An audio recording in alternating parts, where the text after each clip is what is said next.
யாக்கோபின் நிருபத்திலிருந்து நாம் கற்று வருகிறோம். கடந்த வாரங்களிலே 2 தலைப்பிலே நாம் பார்த்திருக்கிறோம். 4 வரையிலான வசனங்கள், அதாவது 2 பகுதிகளாக பிரித்து நாம் பார்த்திருக்கிறோம். இந்த நாளிலே இந்த 5 முதல் 8 வரையிலான வசனங்களை மையமாக வைத்து நம்ம பார்க்கவிருக்கிறோம். யாக்கோபு எழுதின பொதுவான நிருபம் 1ஆம் அதிகாரம் 5 முதல் 8 வரையிலான வசனங்களை நாம் பார்க்கவிருக்கிறோம். இந்த பகுதிக்கு எப்படி தலைப்பு கொடுக்கலாம் என்றால், சோதனையை புரிந்து கொள்ளும்படியான உதவியை நாடுதல். சோதனையை புரிந்து கொள்ளும்படியான உதவியை நாடுதல் அல்லது ஞானத்தை நாடுதல். இந்த சோதனையை புரிந்து கொள்ளும்படியான ஞானத்தை தேவனிடமிருந்து பெற்றுக்கொள்ளும்படி நாடுதல். அருமையான ஒரு தலைப்பு. இந்த பகுதி அருமையான பகுதி. இந்த பகுதியானது உலகளவில் உள்ள உலகளாவிய கிறிஸ்தவர்களுக்கு போதிக்கப்பட வேண்டிய, அது இந்த காலகட்டத்திலே போதிக்கப்பட வேண்டிய முக்கியமான ஒரு தலைப்பு. ஆகவே இந்த பகுதியிலே இந்த 5 முதல் 8 வரையிலான வசனங்கள், எல்லா வசனங்களையும் இந்த நாளிலே பார்க்க முடியுமா என்று சொல்ல முடியாது. நம்ம ஒவ்வொரு வசனமாக தெளிவாக நாம் கற்று வருகிறோம். அதுதான் வேதபாடம். ஒரு அதிகாரத்தை எடுத்து ஒரே வாரத்தில் கற்றுக்கொள்ள முடியாது, ஒரு மாதத்தில் நம்ம கற்றுக்கொள்ள முடியாது. பரிசுத்த ஆவியானவர் அளவற்ற எண்ணற்ற ஆலோசனைகளை ஒவ்வொரு வசனத்திலையும் கொடுத்திருக்கிறார். தோண்ட தோண்ட புதையல்கள் வந்து கொண்டு தான் இருக்கும். அவ்வளவு ஆழமான சத்தியங்களை வேத வசனங்களிலே தேவன் நமக்கு தந்திருக்கிறார். அதை வாஞ்சையோட மிகுந்த விருப்பத்தோடு கூட நம்ம ஆழமாக தியானித்து பார்ப்போமானால் ஆச்சரியமான காரியங்கள் நிறைய நமக்கு வந்து கொண்டே இருக்கும்.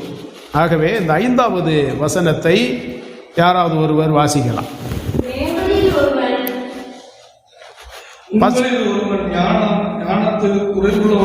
உங்களில் ஒருவன் ஞானத்தில் குறைவுள்ளவனாயிருந்தால், நானே வாசிக்கிறேன், யாவருக்கும் சம்பூர்ணமாய் கொடுக்கிறவரும் ஒருவரையும் கடிந்து கொள்ளாதவருமாகிய தேவனிடத்தில் கேட்க கடவன், அப்பொழுது அவனுக்கு கொடுக்கப்படும். இப்போ யாக்கோபு இங்கே ஒரு ஆலோசனை, நல்ல அருமையான ஒரு ஆலோசனையை விசுவாசியனுக்கு கொடுக்கிறார். என்ன ஆலோசனை? உங்களில் ஒருவன் ஞானத்தில் குறைவுள்ளவனாயிருந்தால். அப்போ விசுவாசிகளுக்கு என்ன சொன்னாருன்னா, சோதனை, இந்த சோதனைகள் வரும்போது இந்த சோதனையை எப்படி புரிந்து கொள்ளணும்? இந்த சோதனை என்பது எனக்குள்ளிருந்து வருகிறதா, பிசாசிடமிருந்து வருகிறதா, தேவனிடமிருந்து வருகிறதா என்பதை நீங்கள் அடையாளம் காண வேண்டும் அப்படின்னு இதுக்கு முந்தைய பகுதியில் சொன்னார். இந்த பகுதியிலே அந்த சோதனையை சரியான அடையாளம் கண்டு அந்த சோதனையிலே மறைந்திருக்கக்கூடிய மேன்மை, அதனுடைய மதிப்பு, தேவன் நம்மை சோதிக்கிறார் என்றால் தேவனிடமிருந்து வருகிற சோதனைக்கு கிடைக்கக்கூடிய மகா பெரிய பிரதிபலன் என்ன என்பதை நாம் அடையாளம் காணும். அதை புரிந்து கொள்ள வேண்டும். அதற்கு என்ன தேவை?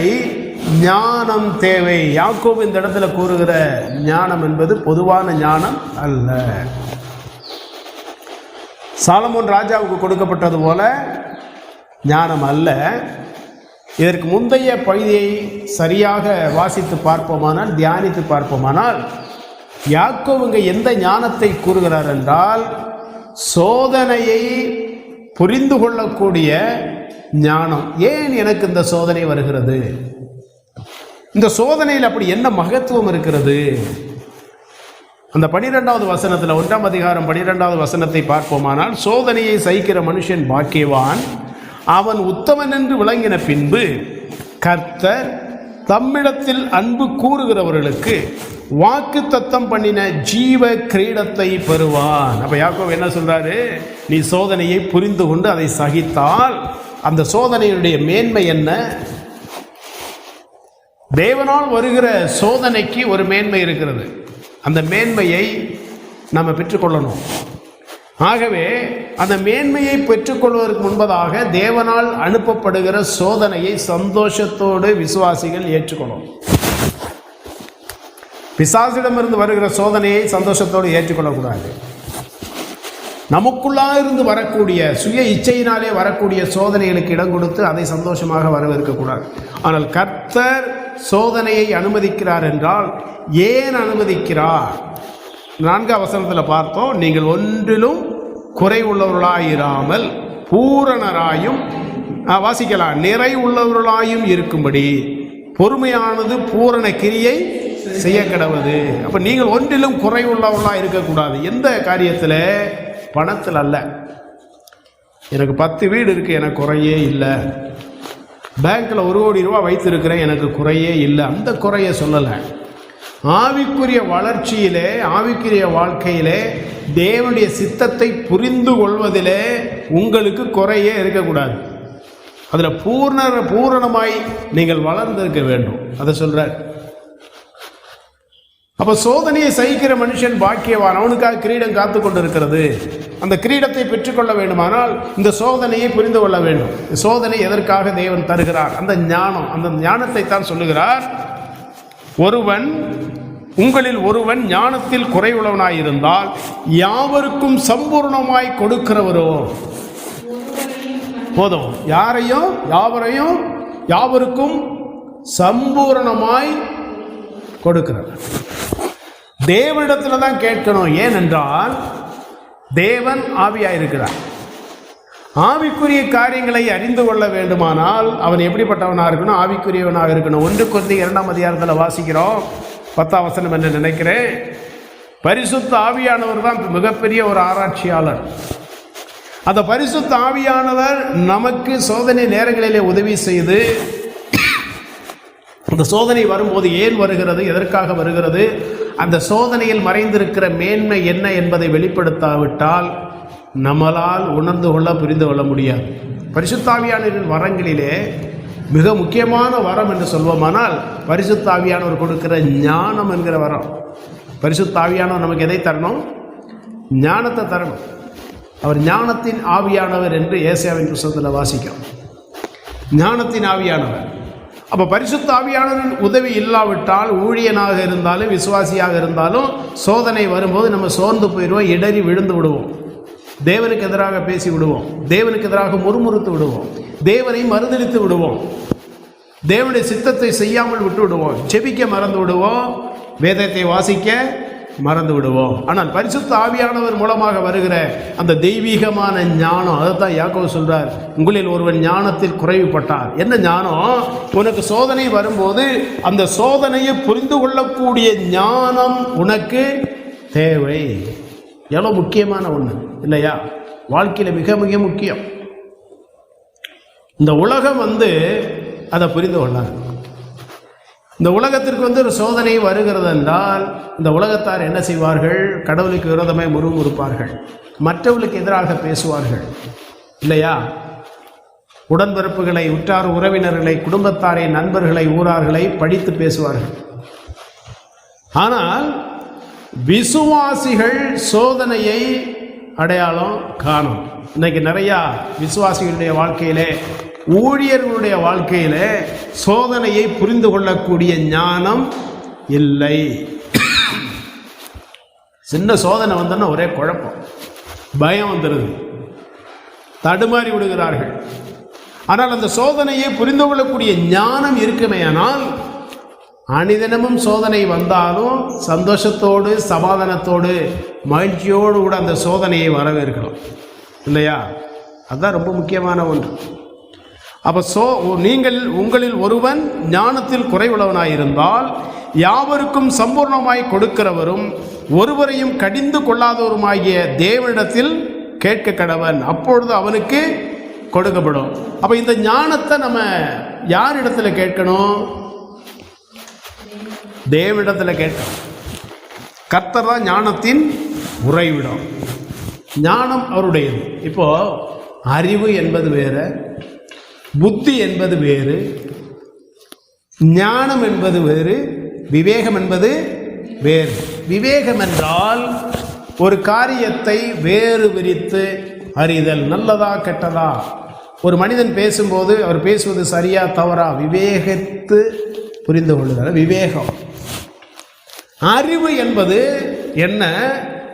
நான் பள்ளியிலே கற்றுக்கொள்ளுகிறோம், கல்லூரிகளிலே கற்றுக்கொள்ளுகிறோம், அனுபவத்தின் வாயிலாக கற்றுக்கொள்ளுகிறோம். புத்தி என்பது என்ன?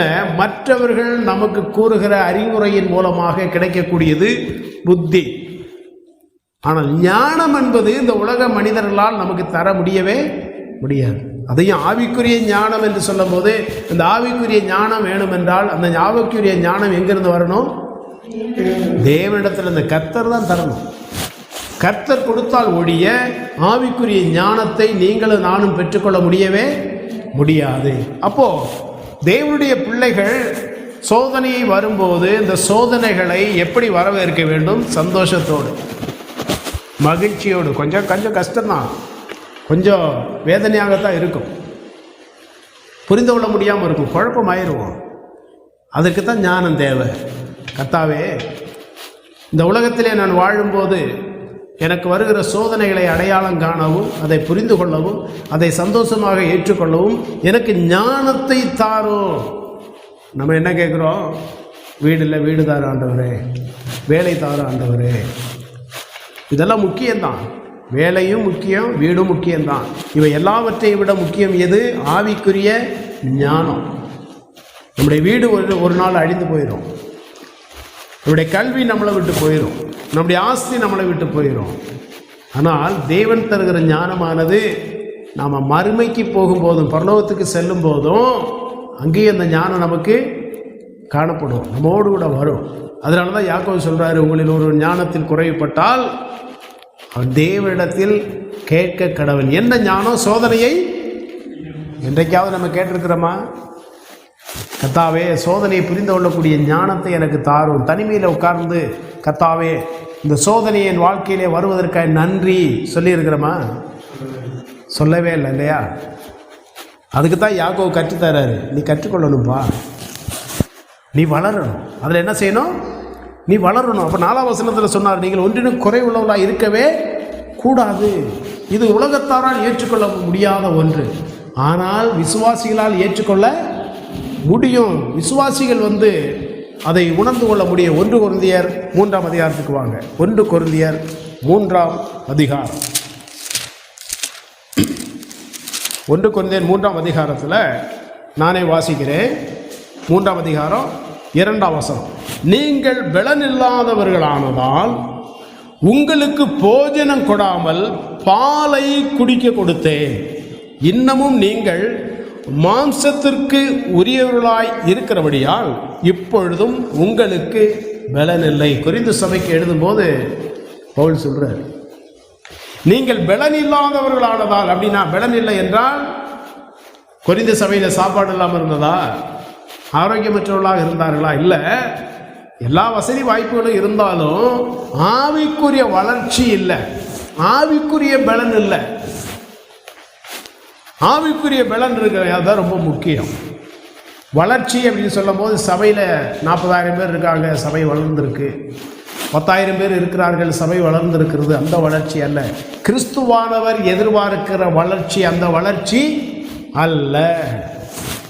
அப்ப கிறிஸ்துவானவர் எதிர்பார்க்கிற வளர்ச்சி என்றால் என்ன? ஒவ்வொரு விசுவாசியும் தனிப்பட்ட வாழ்க்கையிலே ஆவிக்குரிய காரியத்திலே வளர்ந்திருக்க வேண்டும். குறிப்பாக ஆவிக்குரிய ஞானத்திலே வளர்ந்திருக்கணும். உலக ஞானம் வேற. உலக ஞானம் மற்றவர்களை ஏமாற்றுவதற்கு இருக்கு இல்லையா, சம்பாதிப்பதற்கு இருக்கு. ஆவிக்குரிய ஞானம் என்பது தேவனை மகிமைப்படுத்துவதற்கு. அந்த ஞானம் தேவை. அப்ப கொரிந்து சபைக்கு சொல்லும்போது சொல்றாரு, நீங்கள் பலனில்லாதவர்களானதால் உங்களுக்கு போஜனம் கொடாமல் பாலை குடிக்க கொடுத்தேன். பால் யாருக்கு கொடுக்குறோம்? குழந்தைகளுக்கு தான் கொடுக்குறோம். குழந்தைங்க தான் பால் குடித்து வளரணும். ஆனால் வளர்ந்து வர வர நல்ல ஆகாரத்தை நம்ம என்ன செய்கிறோம்? கொடுக்குறோம். 1 மாத 2 மாத குழந்தைக்கு கறி குழம்பு கொடுக்க முடியுமா? மீனை பொரித்து கொடுக்க முடியுமா? முடியாது. ஏன்னா அந்த குழந்தை அதை ஏற்றுக்கொள்ளாது, வாந்தி பண்ணிடும். சபையிலே வரக்கூடிய விசுவாசிகள் வந்த உடனேயே ஆவிக்குரிய வாழ்க்கையிலே வளர முடியாது. ஆனால் நாளுக்கு நாள் வளரணும். வளராத விசுவாசிகளிடத்திலே, ஊழியரிடத்திலே போய் நீங்கள் சோதனையை சகித்துத்தான் ஆக வேண்டும், சோதனையை சந்தோஷமாக ஏற்றுக்கொள்ளத்தான் வேண்டும், சோதனை ஒரு ஆசீர்வாதம் என்று சொன்னால் என்ன சொல்வார்கள்? முட்டாள் மாதிரி பேசுகிறாரியா. கர்த்தருடைய பிள்ளைகள் ராஜாவுடைய பிள்ளைகள். கர்த்தருடைய பிள்ளைகள் கஷ்டப்பட வேண்டிய அவசியம் இல்லை, சோதனையை சகிக்க வேண்டிய அவசியம் இல்லை. இயேசு கிறிஸ்து கல்வாரி சிலுவையிலே சோதனைகளை சுமந்து தீர்த்து விட்டார். வேதாந்தம் பேச ஆரம்பித்து விடுவார்கள். ஏன் அப்படி பேசுகிறார்கள் என்றால், ஆவிக்குரிய வளர்ச்சி இல்லை, ஆவிக்குரிய பலனும் இல்லை. இப்போ எபிரேயருக்கு வருவோம். எபிரேயர் 5ஆம் அதிகாரத்துக்கு வருவோம். அந்த யாக்கோவுக்கு முதல் புத்தகம் எபிரேயர் 5ஆம் அதிகாரம் 13, 14 ஆகிய வசனத்தை வாசிக்கலாம். பால் உண்கிறவன் குழந்தையாய் இருக்கிறபடியினாலே நீதியின் வசனத்தில் பழக்கம் இல்லாதவனாய் இருக்கிறான். பால் உண்கிறவன் விசுவாசி. வசனத்திலே பழக்கம் இல்லாதவன் எப்படிப்பட்டவனா இருக்கானா? பால் உண்கிறவனா இருக்கிறான். ஏன்? நீதியின் வசனத்தில் பழக்கம் இல்லை. ஆமா, வசனத்தில் பழக்கமில்லாதவன், வசனத்தை முறைப்படி கற்றுக்கொள்ளாதவன், வேத வசனங்களை முறைப்படி கற்றுக்கொள்ளாத ஒருவரிடம் சென்று ஆழமான சத்தியங்களை சொன்னால் அவன் என்ன சொல்லுவான்? முட்டாப்பைய மாதிரி பேசுறாயா, நம்மள சொல்லிடுவான். அதான் ஆண்டவர் சொன்னாரு, பண்டிகைகளுக்கு முன்னால முத்துக்களை போடக்கூடாது. யாரிடம் போய் எந்த வசனத்தை பேசணுமோ அந்த வசனத்தை அவரிடத்துல தான் பேசணும். வளர்ச்சி இல்லாத விசுவாசனிடத்தில் போய் பேசினோம் என்றால் சோதனை உனக்கு ரொம்ப சந்தோஷமான ஒன்று சொல்லிக் கொடுத்தோம்னா அதை ஏற்றுக்கொள்ள ரொம்ப நாள் ஆகும். அவர்களுக்கு உடனடியாக ஏற்றுக்கொள்ள மாட்டார்கள், இல்லையா? இயேசு கிறிஸ்து இந்த உலகத்தில் பிரசங்கம் பண்ணின போது சொன்னார், இந்த ஆலயத்தை இடித்து போடுங்கள், நான் 3 நாளைக்குள்ளே அதை கட்டுவேன். ஆண்டவர் என்ன சொன்னார்? எருசலேம் தேவாலயத்தை சொன்னார், தம்மை குறித்து சொன்னார், நீ என்னை கொலை செய், என்னை சிலுவையில் அடி, 3ஆவது நாள் உயிரோடு கூட. யூதர்கள் அவரை பின்பற்றி குறை சொல்லும்படி, குற்றம் சொல்லும்படி அவரை பின்பற்றி போன யூதர்களால், வேதபாரகர்களால், பரிசேயர்களால், சதுசேயர்களால் அவர் சொன்ன காரியத்தை புரிந்து கொள்ள முடியவில்லை. காரணம் என்ன?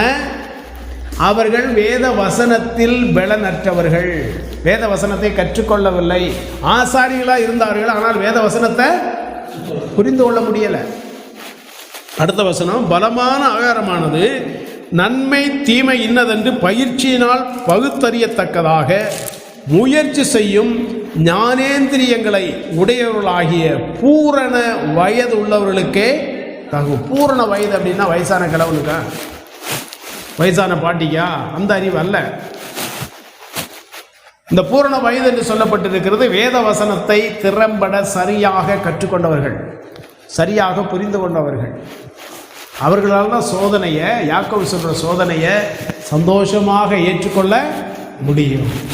இப்போ உங்களையும் ஆண்டவர், என்னையும் ஆண்டவர் ரட்சித்து சபையிலே வைத்திருக்கிறார். எதற்காக வைத்திருக்கிறார்? அந்த சபையில் இருக்கக்கூடிய ஊழியனுடைய அல்லது மூப்பனுடைய முக்கியமான ஊழியம் என்ன தெரியுமா? காணிக்கையை எண்ணி பார்க்கணும், தஸ்ம பாகத்தை எண்ணி பார்க்கணும். அடுத்த வாரம் வரும்போது அந்த காணிக்கையை பற்றி ஒரு சண்டை போடணும்.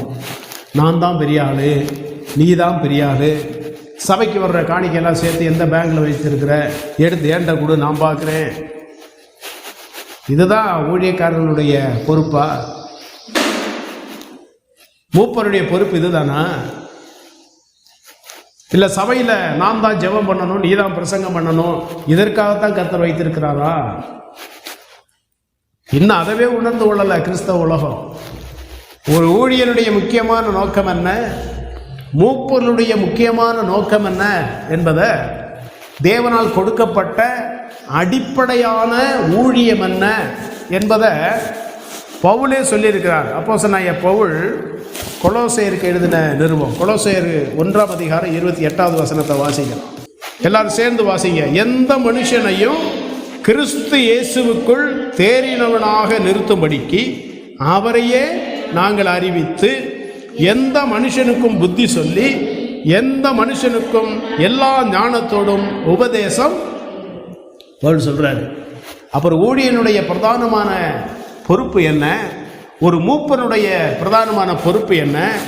சபைக்கு வரக்கூடிய எந்த ஒரு விசுவாசியும், ரட்சிக்கப்பட்ட விசுவாசியையும் கிறிஸ்து இயேசுவுக்குள் தேறினவனாக மாற்றணும், தேறினவர்களாக மாற்றணும். நான் வளர்ந்தா போதும். விசுவாசிக்கு வசனம் ரொம்ப தெரிந்தால் விசுவாசி என்னை மதிக்க மாட்டார், நினைக்கக்கூடாது. ஒரு வீட்டிலே தகப்பன் இருக்கிறார் என்றால் அந்த தகப்பன் என்ன நினைப்பான்? நான் மருத்துவராக இருந்தால் என் மகன் என்னை விட சிறந்து விளங்கணும். உண்மையா இல்லையா?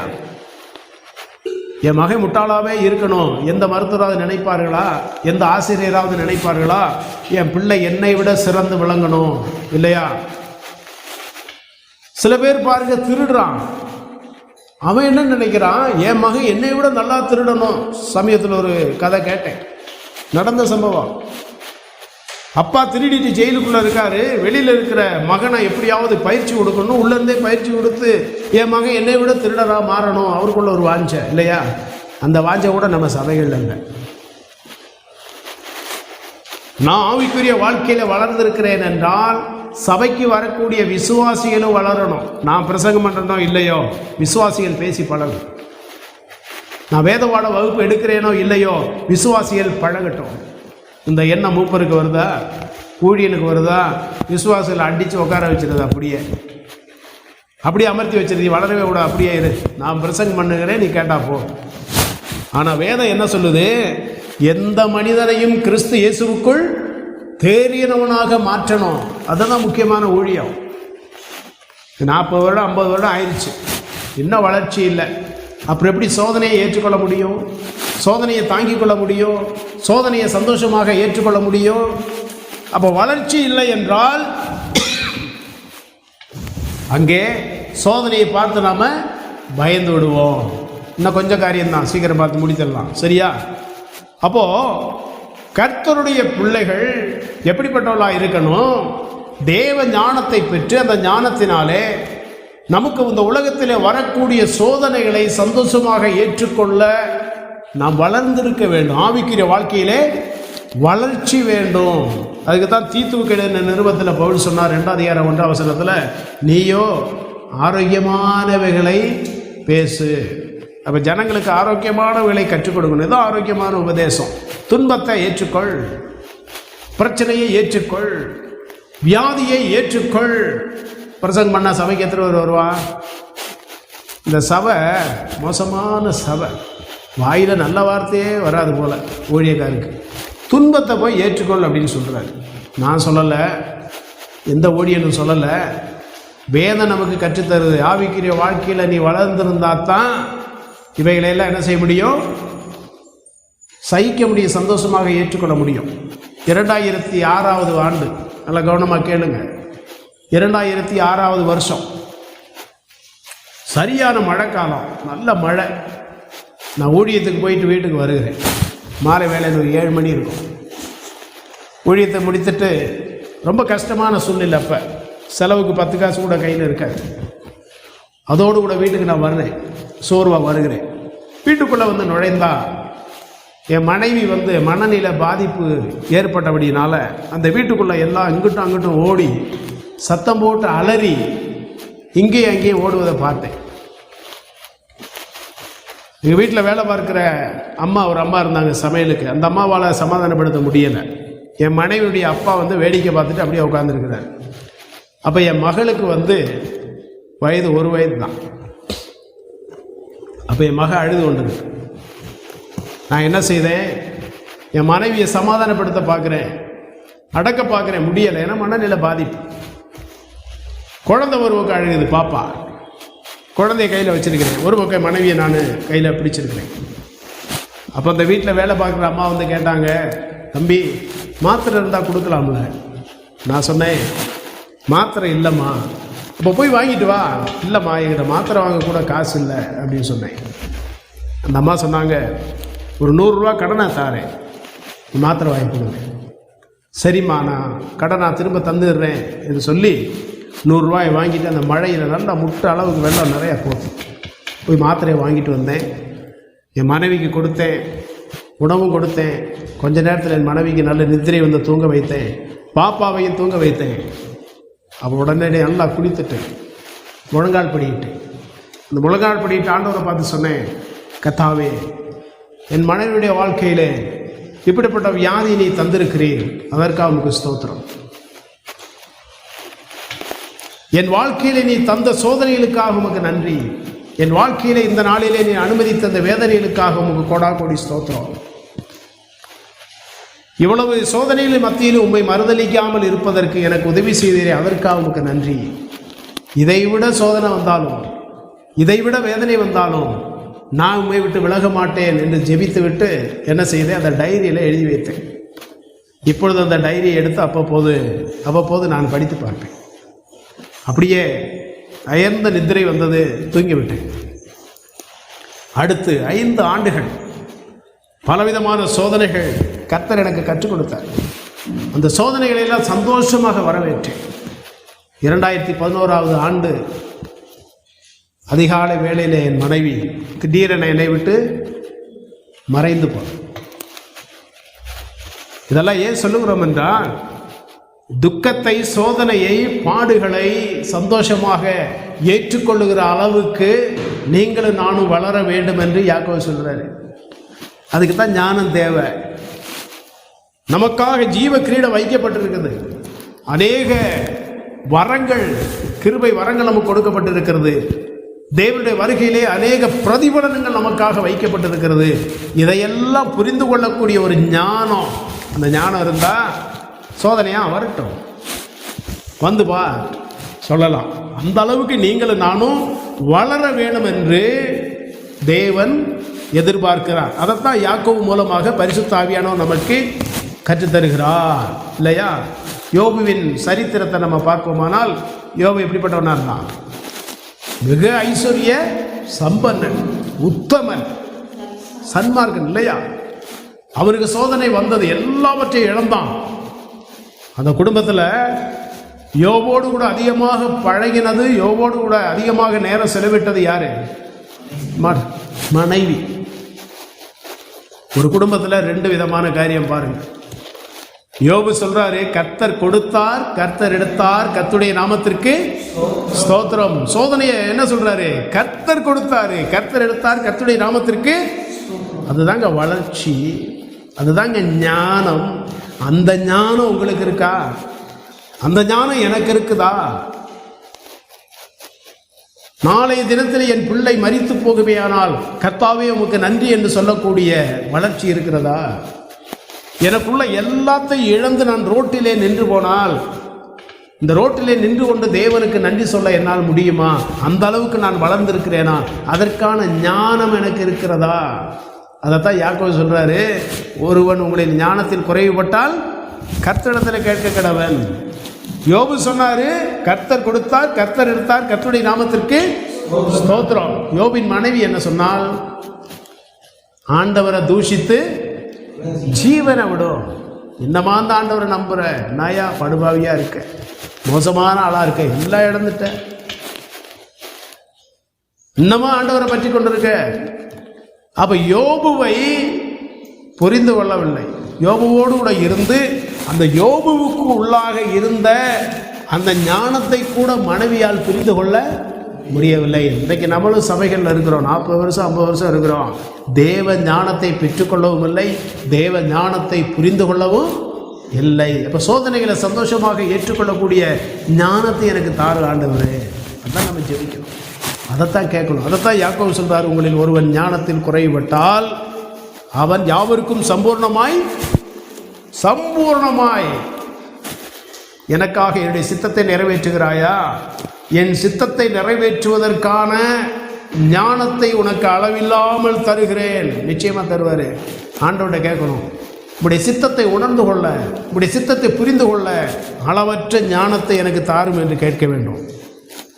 சம்பூர்ணமாய் கொடுக்கிறவரும் ஒருவரையும் கடிந்து கொள்ளாதவரும் ஆகிய ஒருவரையும். அப்ப ஞானத்தை கேட்கும் போது பழைய காலத்தில் வந்த சோதனைகள் அப்ப நம்ம மறுதளிச்சிருக்கலாம், தேவன் இல்லை என்று சொல்லியிருக்கலாம், கோபப்பட்டிருக்கலாம்.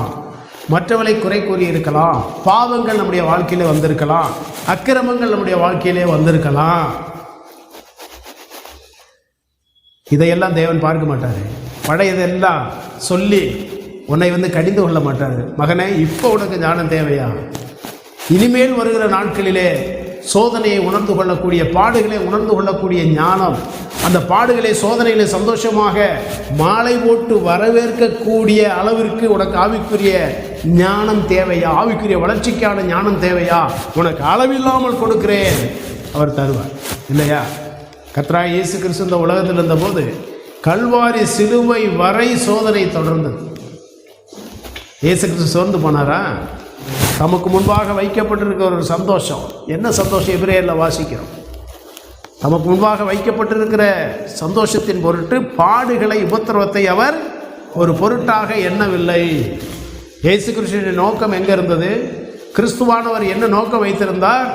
என்னுடைய சிலுவை, பாடு, மரணம், வேதனை, அவமானம், இதையெல்லாம் பிதாவாகிய தேவன் ஏன் அனுமதிக்கிறார்? இவை எல்லாவற்றின் முடிவிலும் அநேகருடைய ஆத்துமாக்கள் பரலோக வரவிருக்கிறது. அதற்காகத்தான் என்னை நொறுக்குகிறார், அதற்காகத்தான் என்னை அடிக்கிறார், அதற்காகத்தான் என்னை பாடுகளுக்கு உட்படுத்தினார். கிறிஸ்துவுக்குள் இருந்த அந்த ஞானம் நமக்குள்ள இருக்கா? நாம் கேட்க, கர்த்தாவே இந்த ஞானத்தை எனக்கு அளவில்லாமல் தார். இதுவரை போகிறது போகட்டும், இனி வருகிற நாட்களிலே அந்த ஞானத்தை நான் பெற்றுக்கொள்ள வேண்டும். இந்த 5வது வசனத்தோடு நம்ம நிறுத்துவோம்.